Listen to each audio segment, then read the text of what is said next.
Hello guys, আমি টুপন আর welcome to my channel Saturday and Sunday special. আজ আমি বানাবো পমফ্রেট মাছের ঝোল, সিম, বেগুন, আলু, টমেটো, ধনেপাতা দিয়ে।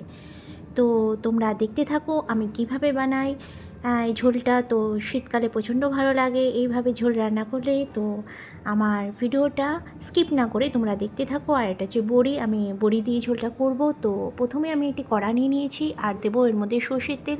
তো মাছ ভাজার তেল ছিল, ওটা দিয়ে আমি রান্নাটা করব। প্রথমে আমি কালো জিরা নিয়েছি আর এটা ফোড়ন দিলাম। এবার দিলাম বড়িগুলো ভালো করে ভেজে নেব আর ভেজে আমি তুলে নেব।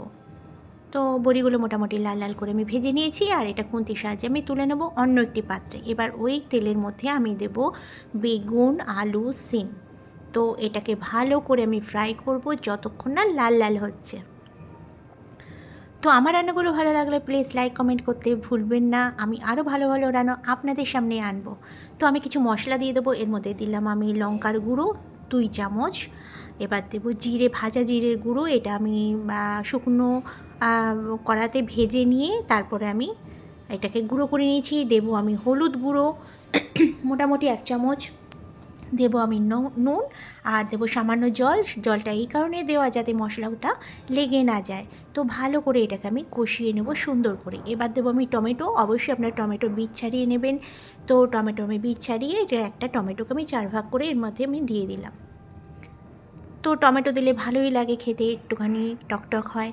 তো এবার আমি দিয়ে দিলাম বড়িগুলো আর ভালো করে এটাকে আমি কষিয়ে নেব ঠিক এইভাবে। তো আমার মোটামুটি এটা কষানো হয়ে গেছে। আর এবার কি করি দেখতে থাকুন আপনারা স্কিপ না করে। তো কষিয়ে নিলাম ভালো করে। এবার আমি এটার মধ্যে জল দেবো, অবশ্যই আমি গরম জল দেবো। গরম জল দিলে রান্না কিন্তু টেস্ট দ্বিগুণ হয়ে যায়। তো গরম জলটা দেওয়ার পর খুন্তির সাহায্যে ভালো করে মশলার সমেত আমি জলটাকে ভালো করে মিশিয়ে নেব। আর এটা ফোটার অপেক্ষা, না ফুটলে মাছগুলো দেবো না। দেখুন জলটা ফুটে গেছে, মানে ঝোলটা ফুটে গেছে। এবার আমি যে ভেজে রেখেছিলাম মাছগুলো, 2টো মাছ, সেটা আমি এর মধ্যে দিয়ে দেবো। দিয়ে আমি কি করব, এই ঝোল দিয়ে মাছ দিয়ে ভালো করে মাছটাকে ডুবিয়ে এর সাথে মিশিয়ে দেবো। তো আমার মেশানো মোটামুটি হয়ে গেছে। এই পর্যায়ে আমি কি করব, যে ধনেপাতা কুচিয়ে রেখেছিলাম সেটা আমি এর উপরে দিয়ে দেবো। ধনেপাতা আপনারা আগেও দিতে পারেন, আমি পরে দিলাম।